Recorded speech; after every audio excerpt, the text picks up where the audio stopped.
नमस्कार मित्रांनो, आपला स्वागत आहे आपला जोहार अकॅडमीमध्ये। आपण आज बघणार आहोत महाराष्ट्राच्या भूगोलमधील अतिमहत्त्वाचे 50 प्रश्न। हे सर्व प्रश्न वारंवार रिपीट झालेले आहेत व अतिमहत्त्वाचे आहेत।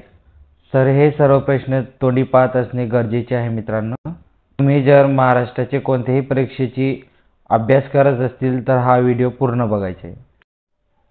पहिला प्रश्न बघूया मित्रांनो।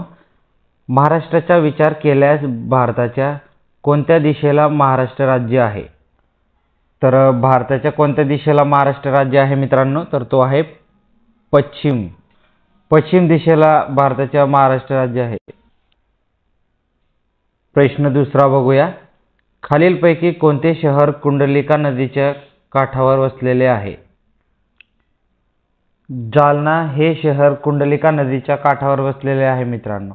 ऑप्शन क्रमांक 1 आपला राईट आन्सर असणार आहे। प्रश्न क्रमांक 3, महाराष्ट्र राज्याची सांस्कृतिक राजधानी म्हणून कोणते शहर ओळखले जाते? महाराष्ट्र राज्याची सांस्कृतिक राजधानी ही पुणे आहे मित्रांनो। पुणे हे महाराष्ट्राची सांस्कृतिक राजधानी म्हणून ओळखले जाते। त्याचे कारण म्हणजे त्याचे ऐतिहासिक वारसा। ऑप्शन क्रमांक 4 आपला राईट आन्सर असणार आहे। प्रश्न चौथा, महाराष्ट्रातील पेंच राष्ट्रीय उद्यानास कोणते नाव देण्यात आले? महाराष्ट्रातील पेंच राष्ट्रीय उद्यान हे मध्य प्रदेश आणि महाराष्ट्राच्या सीमेवर असलेले एक महत्त्वाचे वन्यजीव अभयारण्य आहे, जे 1983 मध्ये राष्ट्रीय उद्यान आणि 1992 मध्ये व्याघ्र प्रकल्प म्हणून घोषित झाले होते व त्याचे नाव चेंज करून पंडित जवाहरलाल नेहरू राष्ट्रीय उद्यान हे करण्यात आले आहे मित्रांनो। ऑप्शन क्रमांक 1 आपला राईट आन्सर असणार आहे। प्रश्न क्रमांक 5, महाराष्ट्र राज्याचे क्षेत्रफळ टिंब चौरस किलोमीटर एवढे आहे। तर महाराष्ट्र राज्याचे क्षेत्रफळ हे 3,07,713 चौरस किलोमीटर एवढे आहे।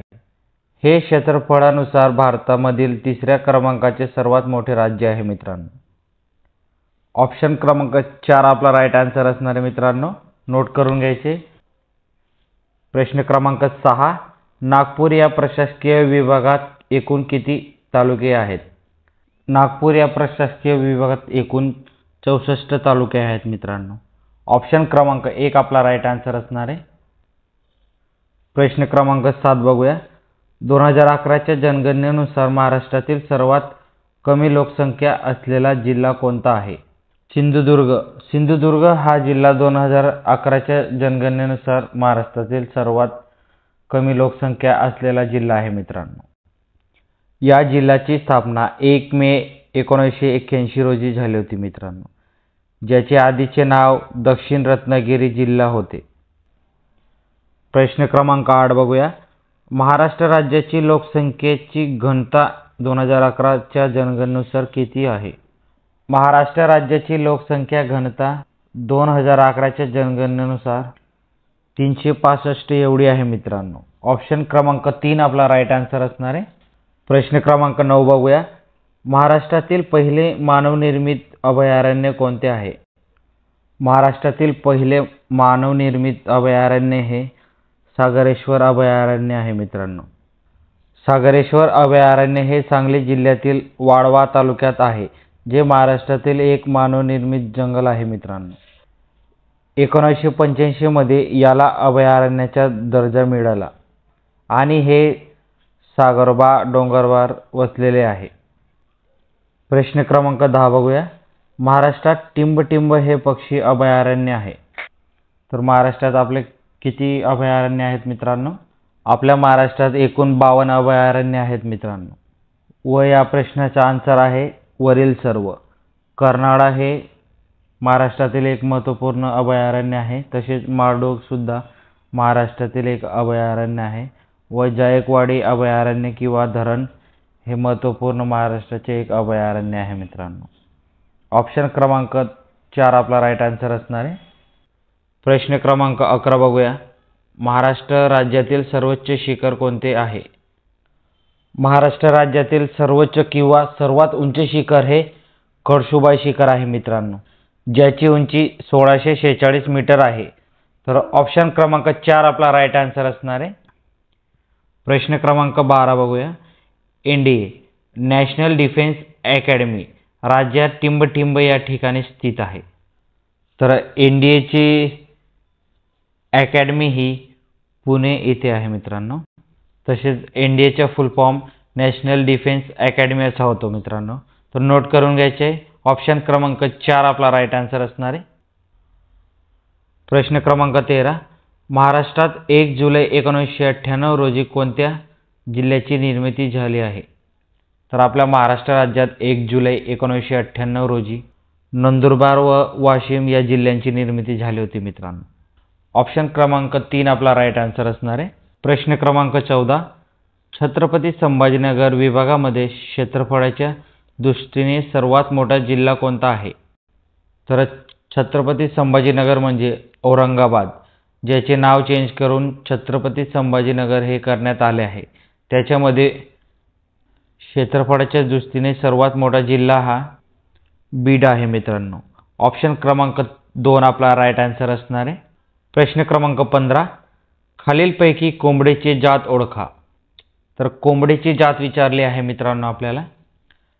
4 ऑप्शन दिलेले, त्यापैकी आपला राईट आन्सर असणार आहे कडकनाथ. कडकनाथ हे कोंबडीची जात आहे मित्रांनो. ऑप्शन क्रमांक 1 आपला राईट आन्सर आहे. प्रश्न क्रमांक 16, महाराष्ट्र राज्यात किती प्रशासकीय विभाग आहेत? आपल्या महाराष्ट्र राज्यात एकूण 6 प्रशासकीय विभाग आहेत मित्रांनो. प्रश्न क्रमांक 17, महाराष्ट्रात सर्वात कमी वनक्षेत्र खालीलपैकी कोणत्या जिल्ह्यात आहेत? महाराष्ट्रात सर्वात कमी वनक्षेत्र हे मुंबई शहरामध्ये आहे मित्रांनो. ऑप्शन क्रमांक 1 आपला राईट आन्सर आहे. प्रश्न क्रमांक 18, खालीलपैकी कोणत्या विद्यापीठात 2019 मध्ये पुण्यश्लोकन अहिल्याबाई होळकर यांचे नाव देण्यात आले आहे? पुण्यश्लोकन अहिल्याबाई होळकर यांचे विद्यापीठाचे पूर्वीचे नाव सोलापूर विद्यापीठ होते मित्रांनो. महाराष्ट्र सरकारने 5 मार्च 2019 रोजी अध्यादेश काढून या विद्यापीठाचे नाव बदलून पुण्यश्लोकन अहिल्यादेवी होळकर सोलापूर विद्यापीठ असे केले. ऑप्शन क्रमांक 4 आपला राईट आन्सर असणार आहे मित्रांनो. प्रश्न क्रमांक 19, महाराष्ट्राची पूर्व पश्चिम लांबी अंदाजे टिंबटिंब किलोमीटर एवढी आहे. तर महाराष्ट्राची पूर्व पश्चिम लांबी किती आहे मित्रांनो? महाराष्ट्राची पूर्व पश्चिम लांबी ही 800 किलोमीटर एवढी आहे मित्रांनो व दक्षिण उत्तर लांबी ही 720 किलोमीटर एवढी आहे मित्रांनो. ऑप्शन क्रमांक 2 आपला राईट आन्सर आहे. प्रश्न क्रमांक 20 बघूया. महाराष्ट्रात सर्वात मोठा सौर ऊर्जा प्रकल्प टिंबटिंब येथे आहे. महाराष्ट्रातील सर्वात मोठा सौर ऊर्जा प्रकल्प हे साक्री येथे आहे मित्रांनो. ऑप्शन क्रमांक 2 आपला राईट आन्सर असणार आहे. प्रश्न क्रमांक 21, धुळे जिल्हा कोणत्या प्रशासकीय विभागात येतो? तर धुळे जिल्हा हा कोणत्या प्रशासकीय विभागात येतो मित्रांनो? तर तो नाशिक या प्रशासकीय विभागामध्ये येतो. नाशिक या प्रशासकीय विभागाला खानदेश विभाग म्हणूनही ओळखले जाते मित्रांनो. ऑप्शन क्रमांक 1 आपला राईट आन्सर असणार आहे. प्रश्न क्रमांक 22, पंचगंगा नदीत खालीलपैकी कोणत्या उपनद्या समावेश होत नाही? पंचगंगा नदीमध्ये सावित्री नदी ही समावेश होत नाही मित्रांनो. ऑप्शन क्रमांक 4 आपला राईट आन्सर आहे. पंचगंगा ही पश्चिम महाराष्ट्रातील एक प्रमुख नदी आहे जी कोल्हापूर जिल्ह्यासाठी अत्यंत महत्त्वाची आहे. ही नदी भोगावती, कुंभी, कसारा, तुळशी आणि दामणी या 5 उपनद्यांच्या संगमातून तयार झाली आहे. प्रश्न क्रमांक 23, महाराष्ट्र राज्याचे राज्य प्राणी कोणते आहे? महाराष्ट्र राज्याचे राज्य प्राणी हे शेकरू आहे मित्रांनो. हा प्राणी पश्चिम घाटातील जंगलात आढळतो. विशेषतः भीमाशंकर अभयारण्यात तो जास्त प्रमाणात आहे. शेकरू हा एक शाकाहारी आणि उडणारा प्राणी आहे मित्रांनो. महाराष्ट्राने राज्य प्राणी म्हणून शेकरूला घोषित केले आहे. ऑप्शन क्रमांक 1 आपला राईट आन्सर आहे. प्रश्न क्रमांक 24, महाराष्ट्रात संत तुकाराम वनग्राम योजना केव्हा सुरू करण्यात आली? तर आपल्या महाराष्ट्र राज्यामध्ये संत तुकाराम वनग्राम योजना ही केव्हा सुरू करण्यात आली होती मित्रांनो? संत तुकाराम वनग्राम योजना ही 26 नोव्हेंबर 2006 मध्ये सुरू करण्यात आली होती मित्रांनो. ऑप्शन क्रमांक 4 आपला राईट आन्सर आहे. भारतीय हरित क्रांतीचे जनक म्हणून कोणाला ओळखले जाते? भारतीय हरित क्रांतीचे जनक हे एस स्वामीनाथन हे होते व हे भारतीय कृषी शास्त्रज्ञ होते मित्रांनो। त्यांनी गहू आणि तांदूळ यांच्या उच्च उत्पन्न देणाऱ्या वनांच्या विकासासाठी महत्त्वपूर्ण योगदान दिले आहे। ऑप्शन क्रमांक 3 आपला राईट आन्सर आहे मित्रांनो। प्रश्न क्रमांक 26, मान्सूनच्या 4 महिन्यात वर्षभरातील पर्जन्यमानापैकी किती टक्के पाऊस महाराष्ट्रात पडतो? महाराष्ट्रात 80% एवढा पाऊस पडतो मित्रांनो। ऑप्शन क्रमांक 2 आपला राईट आन्सर असणार आहे। हा प्रश्न टाईप करण्यामध्ये थोडं चुकलेला आहे मित्रांनो, त्यासाठी सॉरी बोलतो। प्रश्न क्रमांक 27 बघूया। वाघ हा भारताचा राष्ट्रीय प्राणी म्हणून केव्हा मान्यता देण्यात आली? तर भारताचा राष्ट्रीय प्राणी म्हणून वाघाला 1972 साली ही राष्ट्रीय प्राणी म्हणून वाघाला घोषित करण्यात आले। या वर्षी वन्यजीव संरक्षण अधिनियम 1972 लागू करण्यात आला होता मित्रांनो, ज्यामुळे वन्यजीवाचे संरक्षण महत्त्वाचे बनले आणि वाघाला भारताचे राष्ट्रीय प्राणी म्हणून घोषित करण्यात आले। ऑप्शन क्रमांक 4 आपला राईट आन्सर आहे मित्रांनो। प्रश्न क्रमांक 28, महाराष्ट्रातील सर्वाधिक दूध उत्पादन करणारा जिल्हा कोणता आहे? सर्वाधिक दूध उत्पादन करणारा जिल्हा हा कोल्हापूर जिल्हा आहे मित्रांनो। ऑप्शन क्रमांक 4 आपला राईट आन्सर असणार आहे। प्रश्न क्रमांक 29, महाराष्ट्रातील सर्वात लांब पश्चिम वाहिनी नदी कोणती आहे? महाराष्ट्रातील सर्वात लांब पश्चिम वाहिनी नदी ही तापी नदी आहे मित्रांनो। तापी नदी ही मध्य भारतातील एक महत्त्वाची नदी आहे, जी मध्य प्रदेशातील बैतूल जिल्ह्यातील मुलताई येथे उगम पावते आणि पूर्वेकडून पश्चिमेकडे वाहते। ही नदी सुमारे 724 किलोमीटर लांब असून ती महाराष्ट्र, गुजरात आणि मध्य प्रदेशात वाहते मित्रांनो। ऑप्शन क्रमांक 3 आपला राईट आन्सर असणार आहे। आपण जर इथपर्यंत आपला व्हिडिओ बघत असतील तर आपल्या चॅनलला सबस्क्राईब करायचे व आपल्या मित्रांना शेअर करायचे मित्रांनो। प्रश्न क्रमांक 30, कोराडी खापरखेडा हे औष्णिक विद्युत प्रकल्प कोणत्या जिल्ह्यात आहे? कोराडी व खापरखेडा हे औष्णिक विद्युत प्रकल्प हे नागपूर या जिल्ह्यात आहे मित्रांनो। ऑप्शन क्रमांक 4 आपला राईट आन्सर असणार आहे। प्रश्न क्रमांक 31, ओढा नागनाथ ज्योतिर्लिंग कोणत्या जिल्ह्यात आहे? तर ओढा नागनाथ ज्योतिर्लिंग हे हिंगोली जिल्ह्यात आहे मित्रांनो। ऑप्शन क्रमांक 2 आपला राईट आन्सर असणार आहे। प्रश्न क्रमांक 32, देशातील पहिले अरविंद मुक्त कृषी विद्यापीठ कधी स्थापना करण्यात आले?